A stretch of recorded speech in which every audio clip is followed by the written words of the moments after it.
So the webinar has started. People are joining in. Hello, hello. I can see some people joining. Familiar faces, or at least names. We'll wait a few more seconds for people to get their calendars open and click their sign-in links. And then we can start. Any famous football game tonight by the World Championship, which is playing right now? Or people might be, I don't know, joining football instead of our awesome discussion. To be fair, I'm not following it. Me neither. Okay. It's no problem for me. You sort of have to be here anyway for this. Okay, I think some people might still join, so I'll just start with my quick welcoming words and then hand it over to everybody. So hello and welcome to another edition of GamesNet Berlin Europe Introduces, where we shine a digital spotlight on interesting games companies from Berlin. Today with Toukana Interactive, the studio well known for their world hit game Dorfromantik. Our moderator, André Bernhardt, is a mainstay of this format, so we brought him back again. And together with our panelists, he will look into the studio's history, how everything started, their early achievements, how they see the industry landscape for indie developers and themselves here in Berlin and the industry everywhere else, and their plans for the future. What's next for Toukana Interactive? GamesNet Berlin Europe is an initiative of MediaNet Berlin-Brandenburg, whose network reaches beyond the games industry, connecting Berlin's and Brandenburg's media, creative, and digital industries to create meaningful connections and facilitate interdisciplinary synergies. The project is financed by the European Union through its European Regional Development Fund and the State of Berlin, namely through the Senate Department of Economics, Energy, and Public Enterprises, through its program for internationalization. Please make sure to follow our social media channels and find podcast episodes, event information, and the newsletter on our website at gamesnetberlin.eu. This is our last event for 2022, so I wish you all a happy holiday season and a good start for the next year. Stay tuned for our upcoming announcements in 2023. And now, without further delay, please welcome our wonderful panelists, Sandro, Timo, and Zvi, and our moderator, André.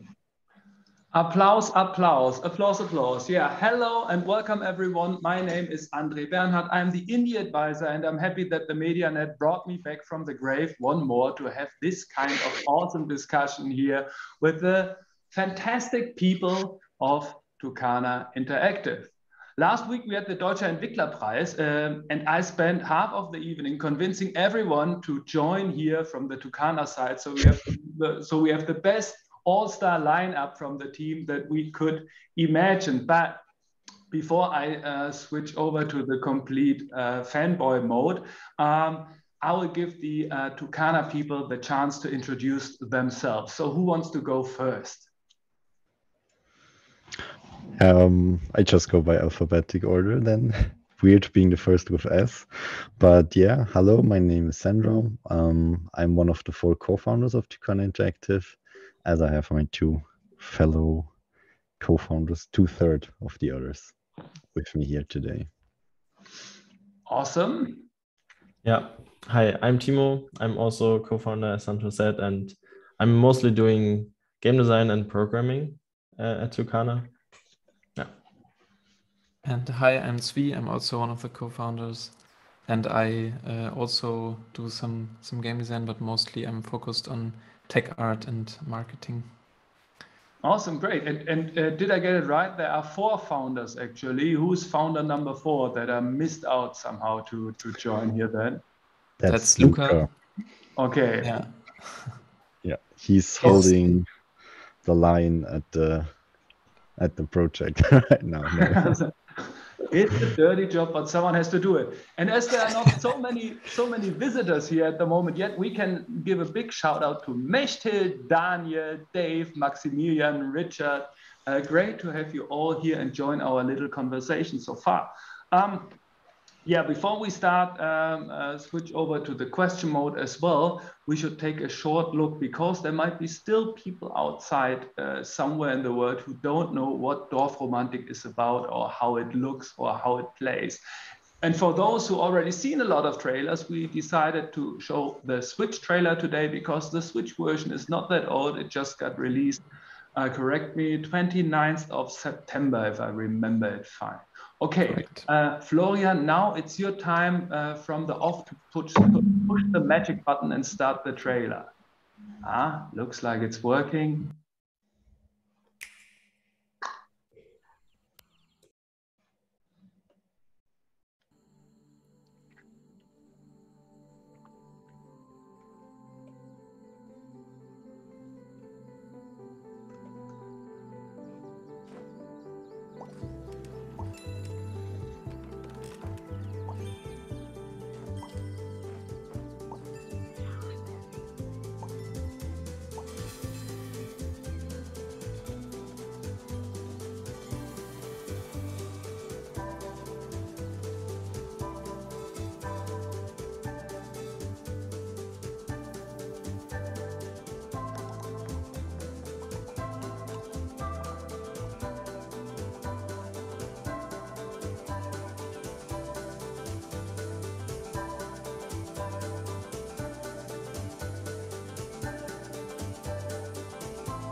Beautiful.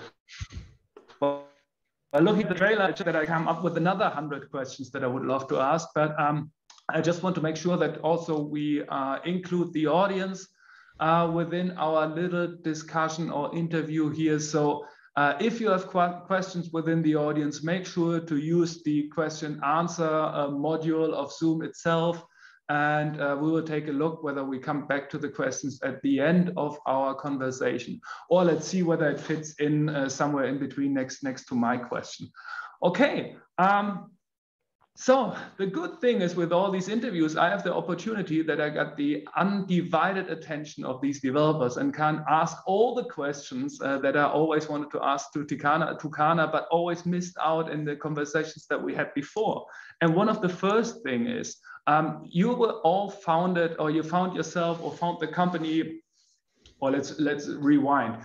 You are all students of the HTV, HTW or HTW here in Berlin, Adlershof, and at one point you decided to found a company and call this one Toukana Interactive. Why Toukana Interactive? Is there a secret within the name that we don't know yet? Or are you just huge bird fans? Or yeah, that's actually really a really good point. So in general, I would say birds were a very integral part from the very beginning when we talked about our concepts and how we want to brand our company. So a small, chubby, happy, fulfilled pink toucan embodies quite well many things we want to express with our games, such as playfulness, colorfulness, or relaxed satisfaction. Yeah. So there is actually a meaning within the Toukana that he represents something that is familiar to the vision that you have within the company. And at least now that we've chosen the name, we think it fits really well to the things we do in Toukana. Okay, and did you found the company and choose the name before Fluffy Fairy switched over to Colibri? Is it the secret of the Berlin games industry to pick birds to be really successful, or was it just a coincidence? I guess it's just a coincidence that we also liked the idea of having a bird as the mascot. In the beginning, we had a different design idea in mind. And also we thought about naming the company Hello Bird, for example, okay, or Hi Bird. Yeah. And yeah, but we found another company that already had this name licensed in the area of software development. So we kind of tried to dodge this the possible problems with that. And so we searched for a different bird which we liked.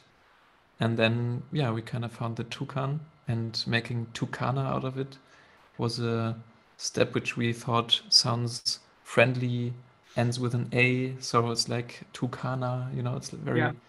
lyrical in a way. So yeah, that was kind of the idea. And And the bird is really funny too. So yeah. Absolutely, a right choice that everyone remembers. But the four of you were all students, and then you met each other at the HTW then, or how did it end up that you found each other and came up with the idea of founding a company?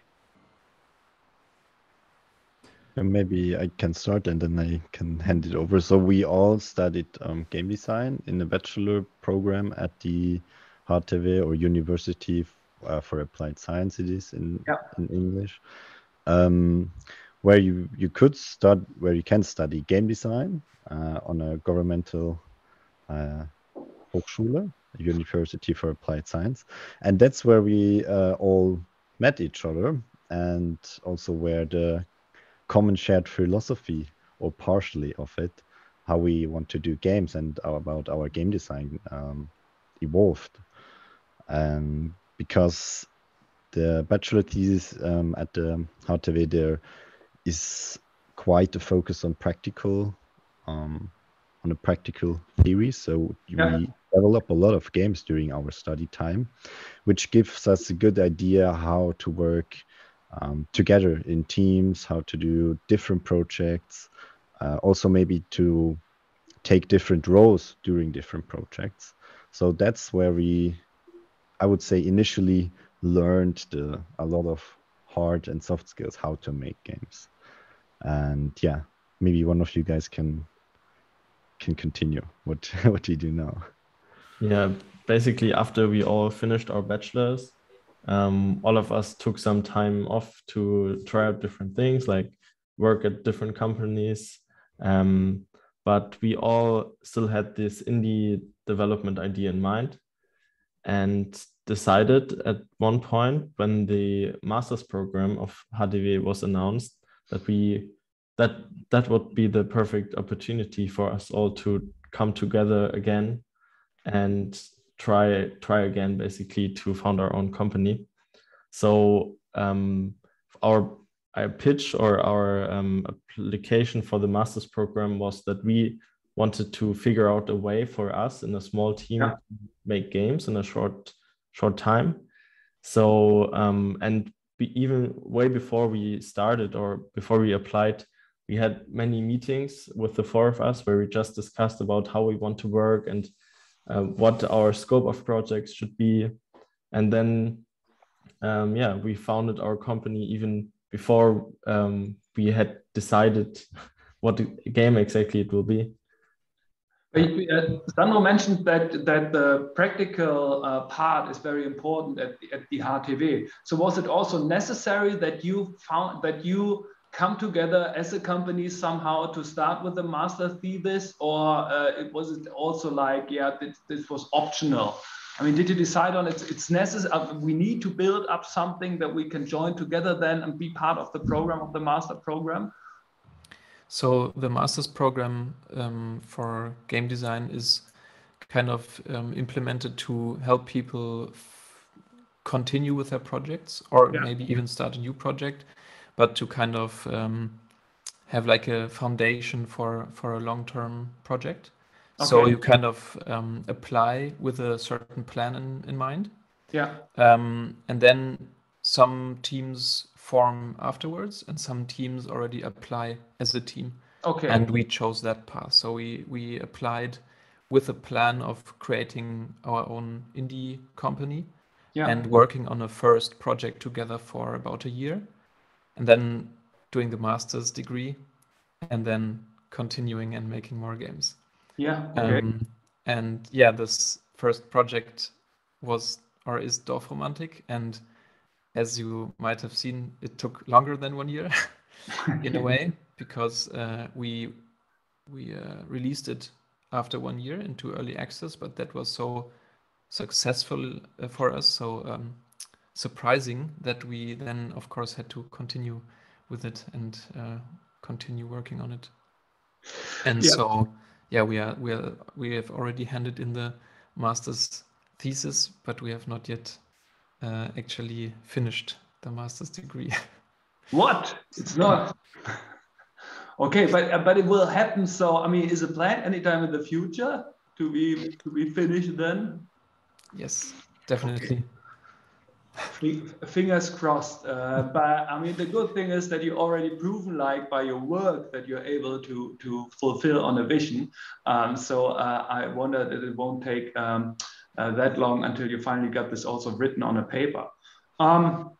But what I also wanted to say is, like, I mean, I did quite a lot of interviews with developers also in the GamesNet Berlin Europe format here, for example.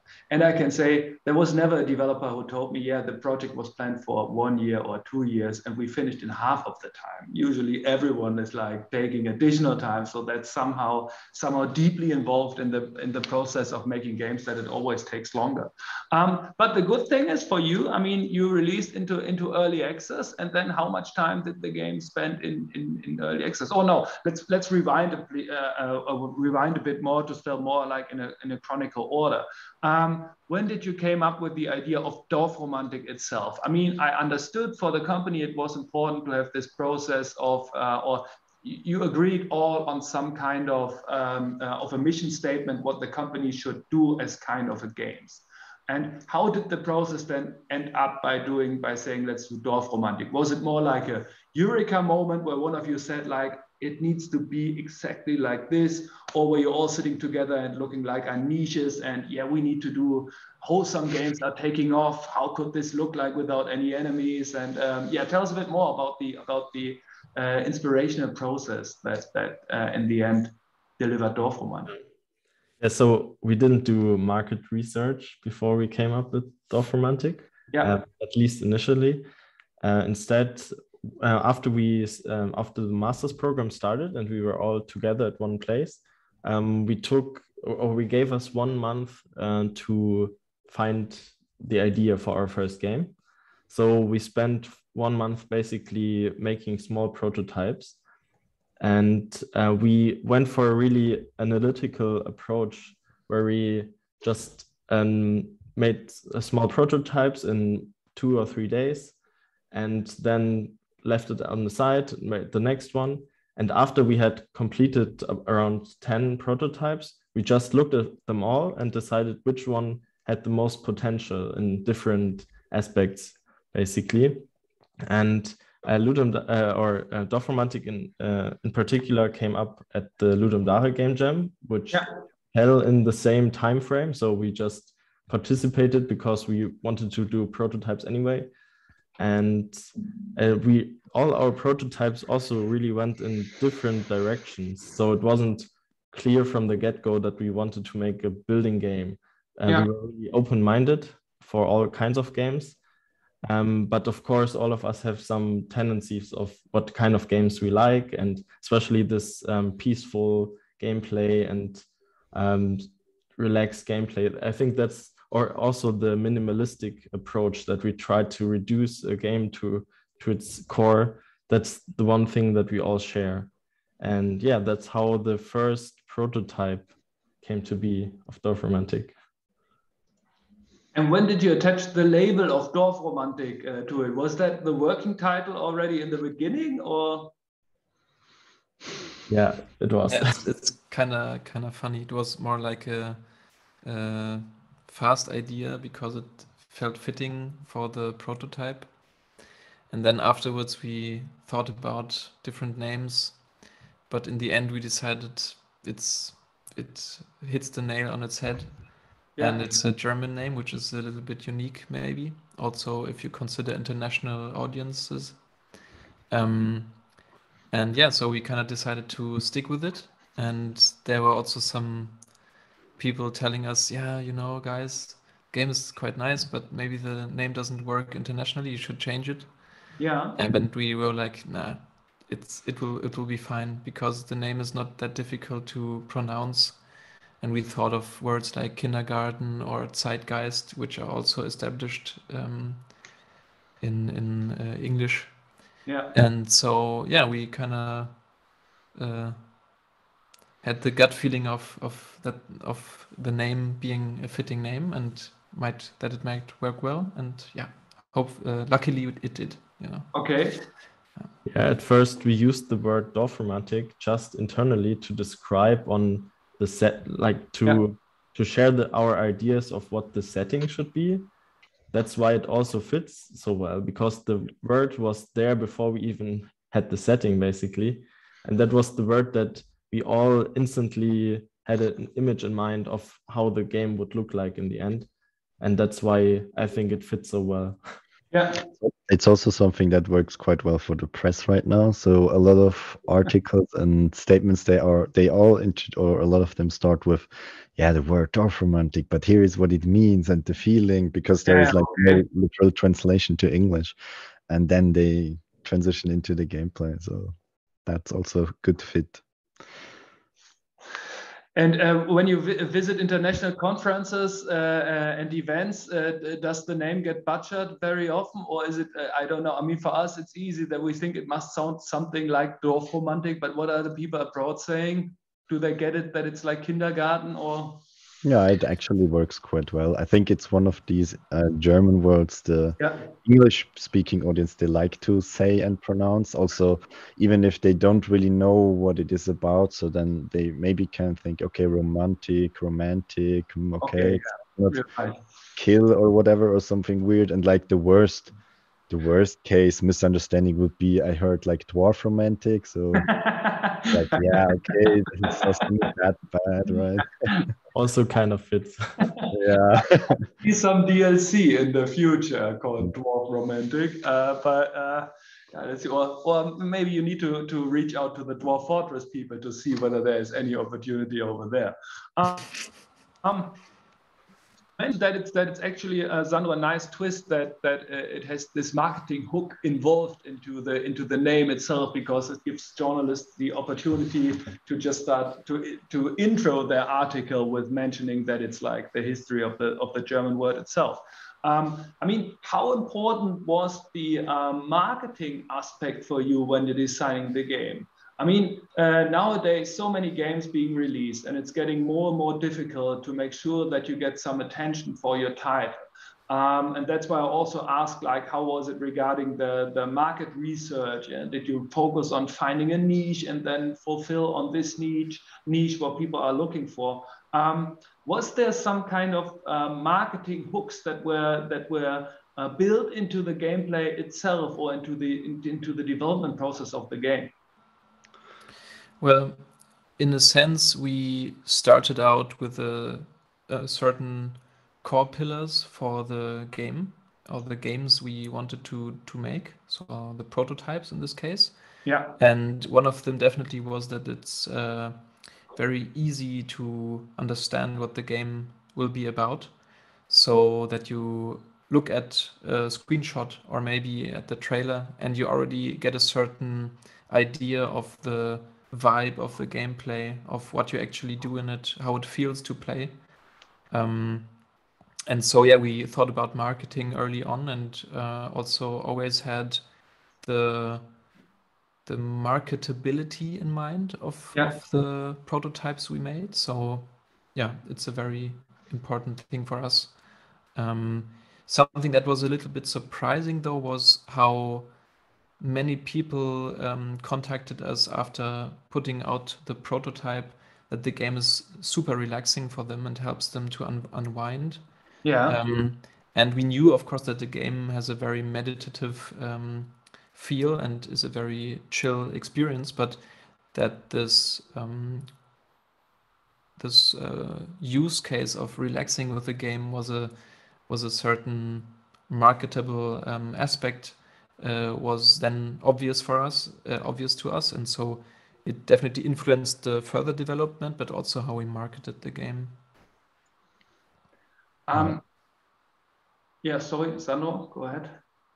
No, I just thought like it's maybe to mention one additional aspect, because why it was important also to have a realistic view at our resources is we knew we would not have a lot of power first for marketing, like Yeah. budget wise, and also for manpower, because we all were doing in the development.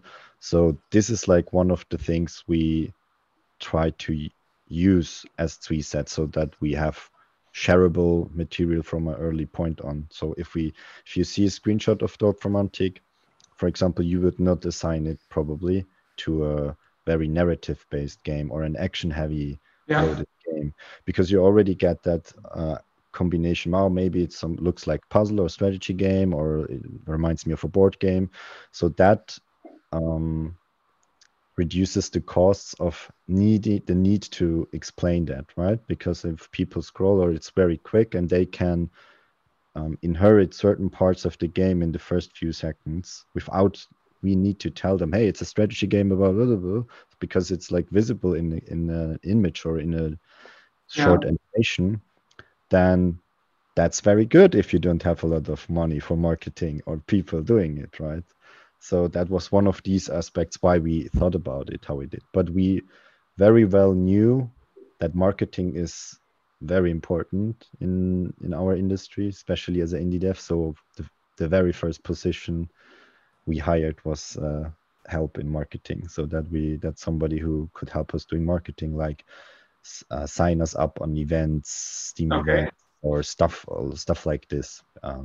Yeah, because we knew this is a key point of making the game visible to other people who are interested. And maybe one other aspect is also that the game system is very scalable and there's lots of visual diversity. And we also focused on that in its creation from an early point on, to be able to create lots of different marketing materials from a very simple, or at least very practical system. Yeah. Yeah, I remember, and what I just saw again by looking at the trailer, it's just like, I mean, there's a lack of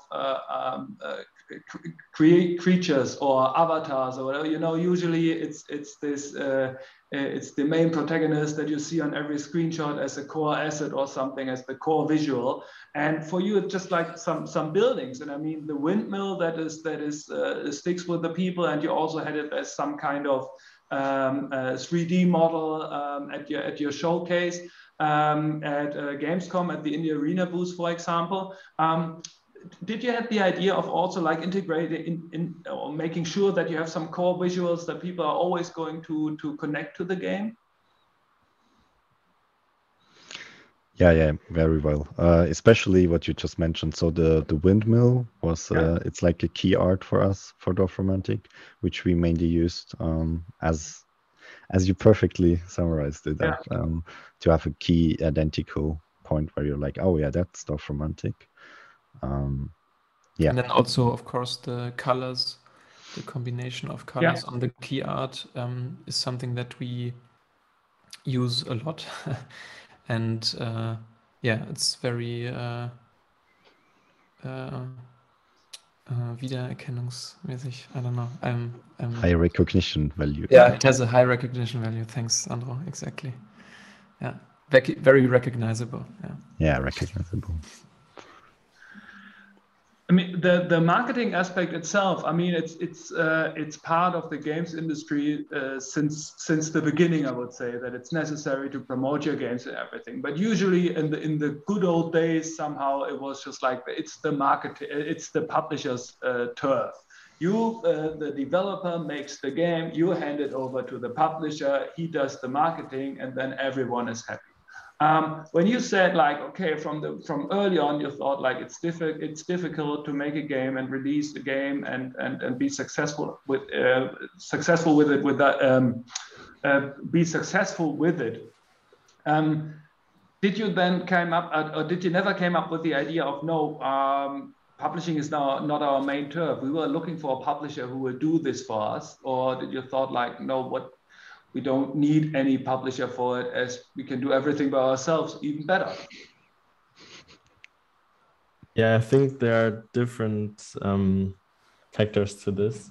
One thing is that we don't believe every team needs the publisher. Especially when the team like ours has the basically wants to do all the stuff that a publisher usually does by themselves. So, for example, we have Svi in our team who is really experienced with video editing, and also we have Marco, our marketing manager, who knows a lot about influencer marketing, etc. So the marketing aspect was basically taken care of. And also funding wasn't a big issue because we were at the Medium board funding. Yeah. So in our case, we just thought, one aspect was that we thought we have the resources ourselves and the knowledge ourselves to do it. And that's one aspect, I guess. Yeah, maybe also to add to that, we also saw value in collecting new knowledge, and by doing it by ourselves, as Timo already mentioned, we were very sure, okay, some things probably are going to be more painful or more hard, but it's an experience for us at the end if we can also say, okay, now we know why certain parts of the business we want to outsource giving to a publisher, then we know it because we went through it and have a different feeling for it. So at least have a basic understanding of everything going to the commercializing the game, from a prototype, designing the prototype, to selling it finally in the store. And this was another key aspect why we did pretty much almost everything ourselves in the first run. Like, of course, certain parts such as localization or whatever, but like managing the localization or dealing with it and organizing it and everything. So yeah, that's a thing that we've done a lot in our development process, that we just decided against the option where we would take in external partners and leave them to do a thing. For example, the Nintendo Switch port, because we think that we have to make it or have to do it at least once ourselves, so that we can actually, so that we know what it means to make it or to do it. Just to interrupt you here for a second for the audience, so that they can sort it out. So you did the Switch port all by yourself. You registered at Nintendo as a developer. You handled the developer kits. You did all the porting and also the submission. So everything in the end, when it comes to downloading the game on Switch, it says Toukana Interactive and no one else. Yeah. Okay. Yeah. True. Yeah, sorry, but I didn't want to interrupt Timo, just to make sure that people understand that what you're saying by that you wanted to approach it all by yourself. Yeah, I mean, in hindsight, we know why most people don't do it by themselves. Now we know it, and now, of course, we also know why many people or most studios go with a publisher, because it's so much work that we sometimes don't really want to do ourselves, because we want to make games. We don't want to spend all our time doing marketing.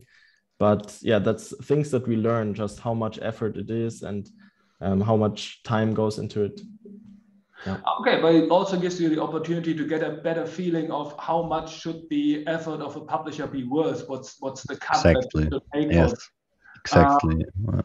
Totally get this. I can also understand that it's not like, I don't know whose people preferences is to mess around with Steam capsules all the time and optimize Steam, optimize store artwork and stuff. But I got the point, and that you made the learning, took the learning out of it, and also that it helped you to find the proper value of it. But by talking about external partners, there's a question from the audience that was asking for, as the game got developed by or within the HTV Masters program, do they get a cut? Do they get a share of what you achieve?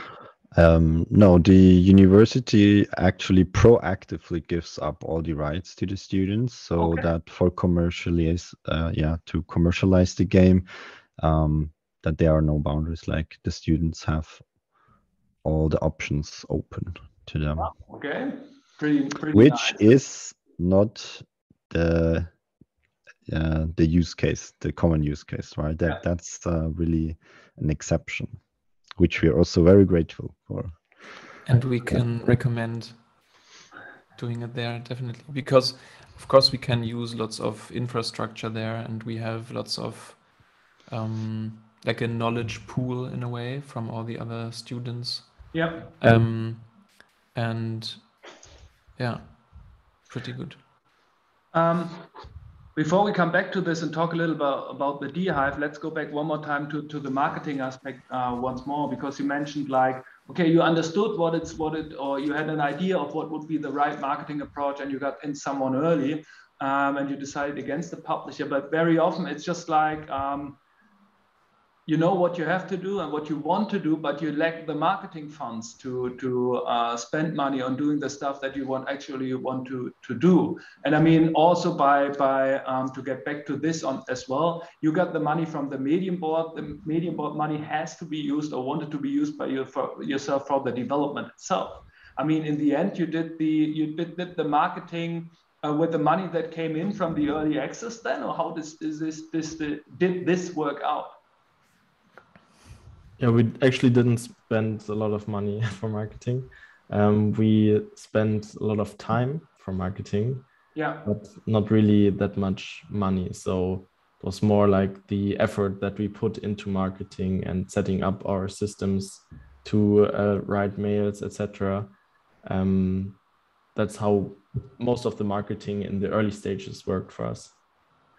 Can you say then for the developers that are maybe here within the audience, that it's just like, what was the split between actually core development of the game itself and you spending time on marketing activities? Is it like 10-1 or 1-3? I don't know. Is there maybe a ballpark figure? I can answer that in one example for the Switch release. Yeah. There was really extreme because developing for Switch and releasing for Switch is so much more difficult than for PC. And there was really a lot of, or for many months, it was basically 5 of 6 people involved had to do publishing and marketing. So one or two people, of course, different people, depending on the task, were working on the game, while all the rest of the team was just publishing. Yeah. That was an extreme case for how the share can look like. Okay. Of course, it wasn't like that all the time, but in some extreme situations this was.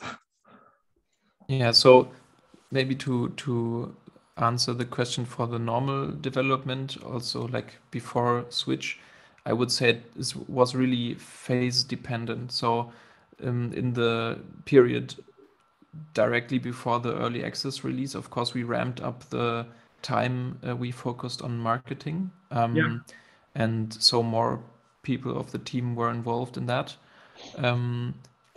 And things like a trailer or lots of marketing assets, screenshots, GIFs, posts for social media, all that stuff has to be created, of course. And we kind of try to establish a certain work routine where we create that stuff in a small amount every week or every 2 weeks. And then in the periods directly before a big marketing event, let's say the Steam Festival, for example, or the early access release or a full release, then we had more focus on that and had more assets that were produced and so on. So yeah, it's really period dependent. Okay. But it was always part of development. Was there a lot of crunch involved into that, or would you say by this kind of planning, or just like, yeah, we were way ahead of time and could that always spend a little amount of time to create our marketing stuff? That wasn't a huge issue.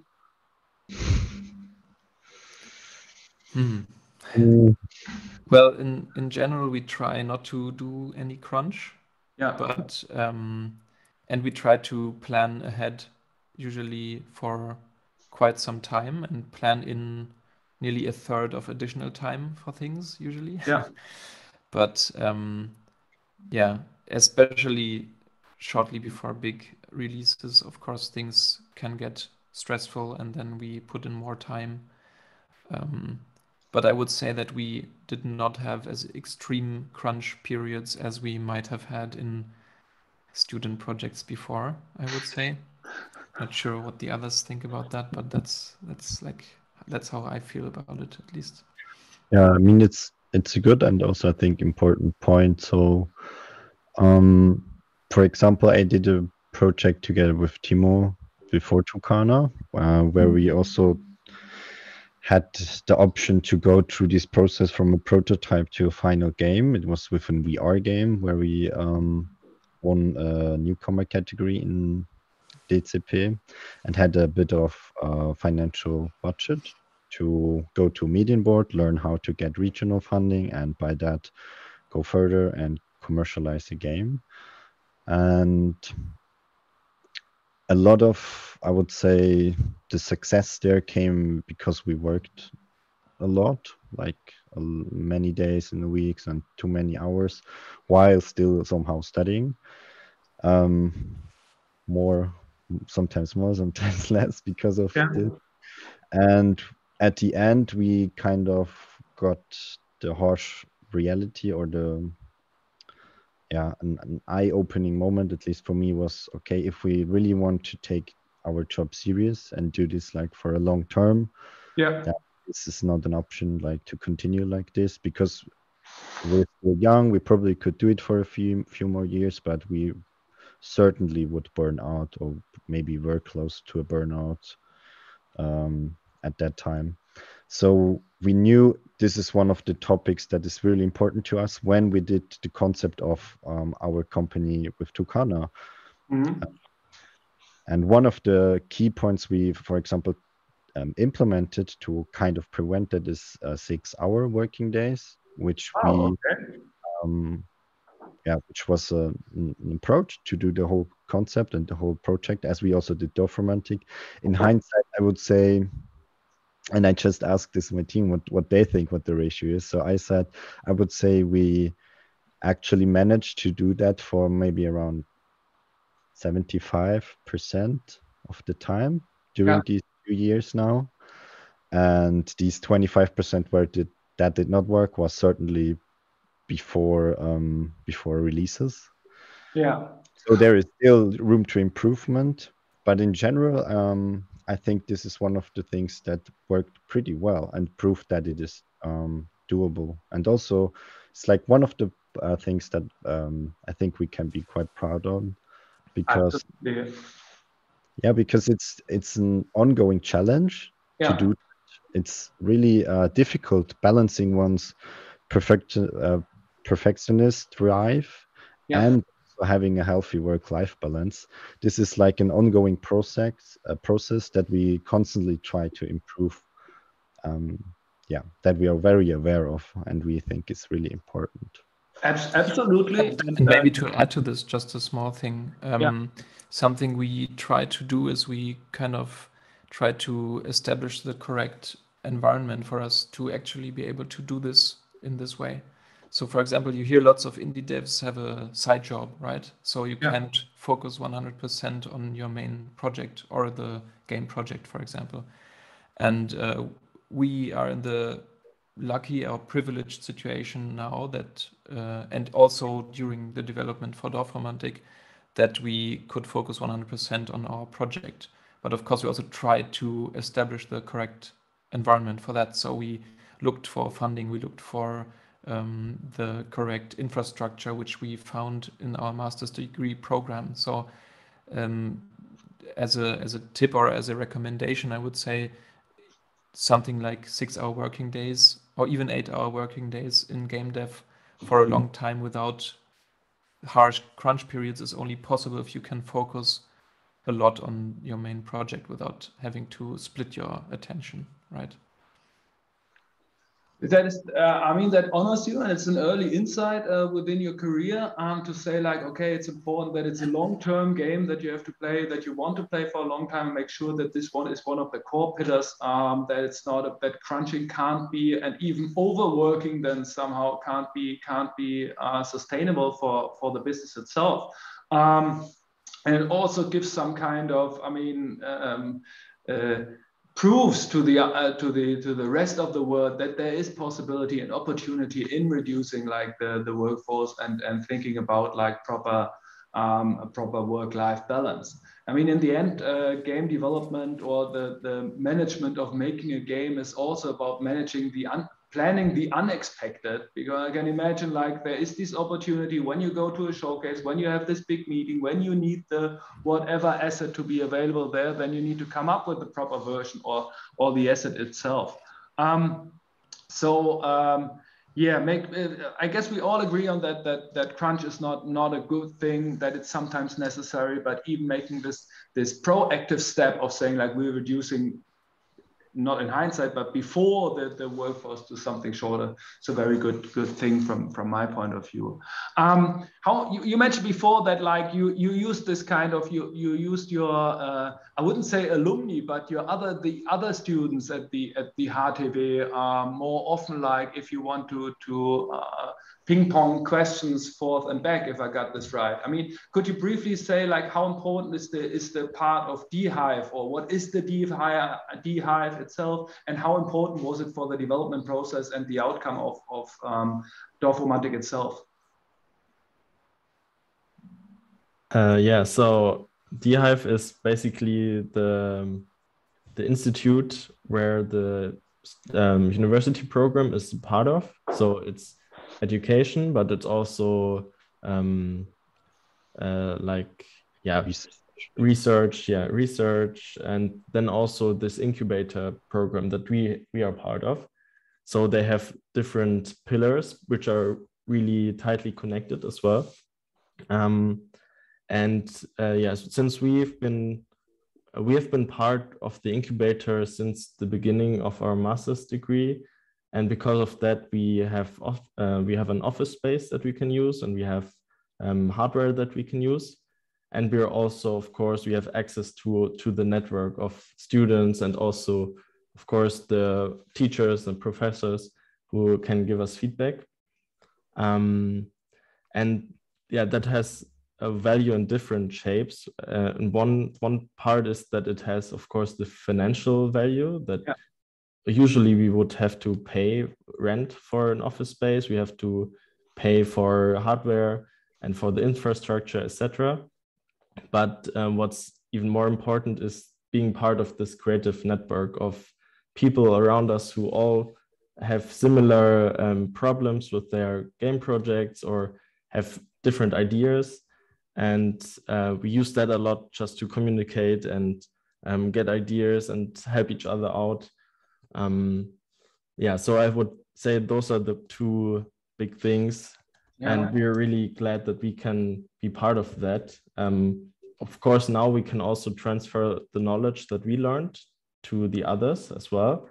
But every time someone tries something new, for example, some team works together with a publisher for the first time, then we can learn from their experience. So It's like just a shared knowledge between all of us.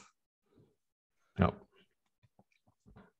So who else is currently or was sitting at this time? Which studios was also found at the same time with you somehow in the DHives, to get people in the audience an impression of who else is sitting there at the moment or used to be sitting there? So before us, the biggest studio that's probably known was Grizzly Games. They did Islanders or Superflight. Then there now is Emberstone Entertainment. They're doing Rika. And then also we had Randwerk Collective, which was in the same year as us, and they did Abriss. Then there are many other studios who are still working on their project, like Anotherwhere or Meander Books. two examples. Or now I don't know the name of them all actually. I think, but now there are many teams in the master's program who do similar things to us, making their first game while doing the master's degree, basically. Yeah. I mean, you released the game, you put it into early access. When was the first moment when you had the feeling like, okay, this can be quite successful, or it's doing very well? If you have to describe the curve, was it just like the typical hockey stick that everyone is expecting, or was it more like a slow creeper that the way you told, like every day reviews are coming in? When was the first point where you thought like you're into something? Well, I would say that we already had trust in the project early on. So when we started out with the prototypes and we kind of chose the game to focus on for a year, we saw that the prototype of Dorfromantik already had, like, I think 20,000 downloads in a very short time on itch.io. So we kind of had the trust that the project or the game has a certain appeal and might be successful enough for us to fund future projects, or at least continue making games and being able to eat something. You put it in a chronological order over here. I mean, first you made the prototype. You made a lot of prototypes. Yes. Every one of you agreed on that was just an inside test. You all discussed about which would be the best prototype then. Well, yeah. That's true, but the Dorfromantik prototype was special because we handed this into the Ludum Dare game jam, right? Okay. So that was one of the prototypes which was actually already publicly available in a short term, like in a short version, and it had lots of positive attention, which was very surprising to us, or at least unusual, because we had smaller projects before and they were not as interesting to people, it seemed like. So that was the first public audience test then, somehow, that you understood at least, okay, the gameplay is working, people have fun with that. And then you tweaked this prototype a bit more and put it to itch.io, or was it directly more or less publish it on itch.io, that's it? It was directly published to itch.io after the game jam, which was 3 days, I think. And then afterwards we kind of improved on a few things and put out like a slightly improved version. And then for a long time we just worked on the game and added content, improved the graphics, improved the balancing and the systems. And then at some point we put out a demo version of the new improved version, which was quite successful. On Steam, exactly. But that was just the demo, that was not early access yet or anything. Exactly. It was also kind of a test for us. It was during the Steam festival, which is always a showcase of new games in demo form. We got quite good attention with that, and so we had the hope that the game would be successful enough. As I said, this kind of continued. And then the early access release went so well that we were very overwhelmed. And then, of course, the outlook changed, and it was obvious that we had to continue with the game and couldn't just stop or move on to the next project. But before we come to the sales porn of the numbers, then somehow, I mean, there's this question from the audience, like, I mean, haven't you been afraid of like copycats or people seeing that this is a very good idea? Or did you think like, okay, it's completely under the radar because we are not charging anything for it yet, so people have to really deep dive to find it and think about copying it and being fast on the market or something like that? I mean, before we released Dorfromantik, there wasn't really an issue of copycats, I would say. Now, of course, there are many copies of the game, but we don't have the feeling that they really affect us in any way, like that they don't affect our sales or anything. And I think we always have this, we have the vision of what we want Dorfromantik to be. And I think many people who try to copy it don't really have this vision. Because of that, the gets messy quickly. And yeah, I think most of the copies just aren't very good, which is good for us.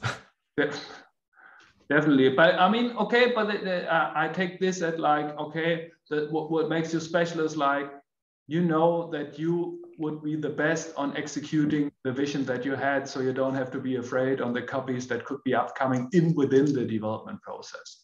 And also maybe it just does not really seem that useful right now for us to invest our resources in trying to take down other people's content or other copies or whatever. We also like we get notified a lot like through our community. So there were times, I would say almost every week, there was like a new bigger clone or on mobile or wherever. Yeah. And we just decided to also like to ignore it because it's also not healthy to see this like all the time.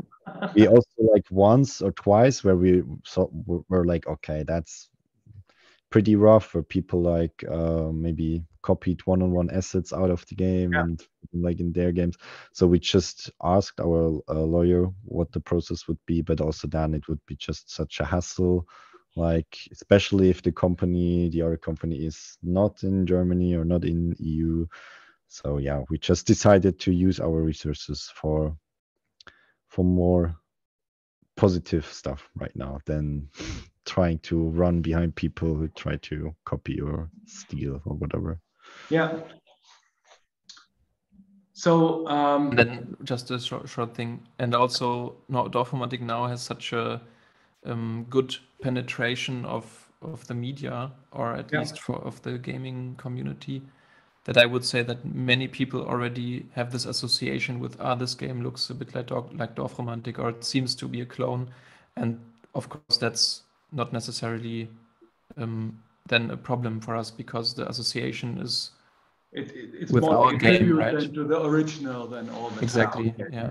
And so yeah, we kind of have trust in the established Dorfromantik brand in a way, right? So guys, girls, only buy the original. only buy the established good stuff. Dorfromantik Yeah, brand. exactly. Very short question, because I know this before. Is there already a port of the board game version of it on Board Game Simulator? So is there some kind of copy? No, it's not really a copy, but can you play the other digital Dorfromantik now meanwhile?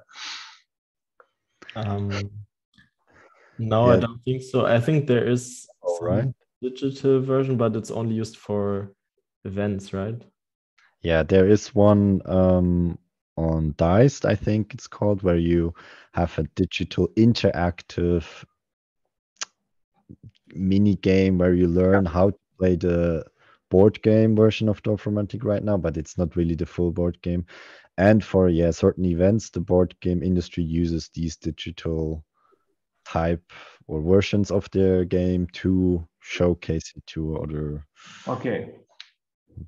potential partners. So yeah. And of course, for the development of the board game, we had digital prototypes which we could play remotely to kind of discuss things and try out stuff, even during the pandemic when it was not possible to meet up, of course. It's for sure a hilarious thought, like going full circle from it's like a meta thing. After we've seen the movie, then I guess. If you ever wondered if time is relative, yes, you can see it at this session, because we are at minute 59 right now. So we need to come to an end, strangely and sadly as well. Just to make sure to get this one question regarding the sales point. Tell us, okay, what's the sales number roughly overall? How many copies did go out now over the counter or over the virtual counter? Short answer only. It's good. And if you like to look at stats, you can check out SteamDB. Yeah. For all the games you would like to look at estimations. Okay. So you see, everyone, we need to look at SteamDB then to get the insights. Okay, very short questions to come back to the questions from the audience. The engine that you used was Unity, right? Yes. The support question we're going to skip. How did you survive in the beginning? Were you gaming edges? Are you gaming at? Okay, so many questions. We can't answer them all, but I guess there's the opportunity. Yeah, this one. Would you be publishing external games by yourself now? Will there soon be Toukana publishing? Maybe to have it short. I think we gathered the knowledge in theory to do it. Which currently discussing options we want to do next, but this one is probably on the lower side of the prior list. But not necessarily off the table, I would say. We definitely talked about this before. Need for discussion. Yeah. Okay. So everyone make sure within the audience to follow Toukana on all their social media accounts to ask for additional questions, or I guess join the Discord. How many people are on the Discord? Not enough. Yeah, good answer. Not enough. Good answer. So it's still you are missing here. And also we will keep it as a secret where the pre-name Zwie comes from. So don't tell. If there will ever be a second edition, we will lift the secret of Zwie's name. Right. Last but not least, what comes next? Waldeinsamkeit. What is the next title that comes after Dorfromantik? Well, we can't look on SteamDB for that. So exactly, and that's a good thing, because we are also ourselves in the process of defining what the next thing will be and looking into our options. But there's nothing concrete we want or can share at the moment. I think what we could say for sure is for the next year, there will be new stuff for Dorfromantik fans. So Dorfromantik fans, they will get new content, new stuff in which media I'm not going to tell. But in general, there will be new Dorfromantik surprises. But also we are right now thinking about what else we could do. So what we can say for sure is there will be a next project under Toukana Interactive. And okay, now we got 2 cliffhangers, which leaves us perfectly fine for 2023 and continue this format. Thanks a lot from my side, Timo, Sandro, and Zwie. Sorry, audience, that's the privilege of the moderator to being able to ask all your own questions first, and then just only. I'm sorry not being able to come back to all the questions then somehow. But sure, there are not enough people, as we learned, that are on the Discord yet. Make sure to sign up there and ask all your additional questions on Dorfromantik and Toukana Interactive. Big thanks also to the people of the GamesNet Berlin Europe and Florian for making all this possible. And if there would be any sponsors, we would say thanks to them. If there are any, and I did not mention them yet, Florian, let me know about it. It was a real pleasure, everyone. Thanks a lot also to the audience for being with us. And hopefully see you all soon. So bye-bye from my side.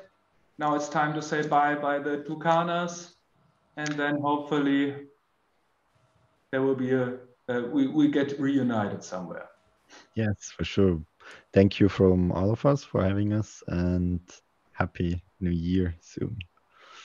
Yeah, Happy Christmas to everyone. Right. Thanks a lot, Ben. Crazy waving. Bye-bye, everyone. Bye.